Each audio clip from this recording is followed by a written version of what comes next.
A začíname tragickou udalosťou, ktorá sa stala len pred chvíľou. 52 ľudí zomrelo pri podvečernej... Až tak veľmi neprekážalo, ale viem, že som túžila po mnohých cudzích krajinách, napríklad po Amerike. V Uľanoch nad Žitavou vybuchol rodinný dom. Do vzduchu ho vyhodil 28-ročný bývalý majiteľ, ktorému dom zhábala banka. Viktor ešte zakričal susedovi, čo sa chystá urobiť, a ten mu utekal na pomoc. Explózia tak zranila oboch mužov. Peter Tóth je bývalý novinár, ktorý pracoval pre Slovenskú informačnú službu. V 90. rokoch pranieroval praktiky Mečiarovej vlády. Asi najviac sa zviditeľnil, keď začal odkrývať zákulisie únosu syna prezidenta Michala Kováča. Angažoval sa tiež v kauze vraždy expolicajta Roberta Remiáša. Teraz prehovoril o temnom svete, ktorého súčasťou bol aj on sám. Prípad pastora zastreleného počas omše stále čerí hladinu.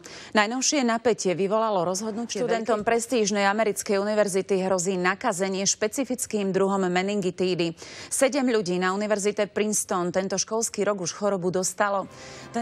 Ako sme pred chvíľou sľúbili, sme späť v štúdiu a veľké noviny pokračujú.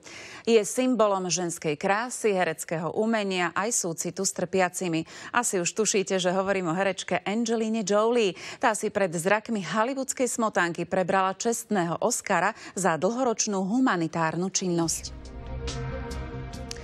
Uberajú nám kyslík, tak hovoria malí dopravcovia o rozhodnutiach úradníkov. Blíži sa totiž termín, od ktorého budú musieť byť aj malé prepravné firmy, doteraz pracujúce na živnosť, registrované v obchodnom registri.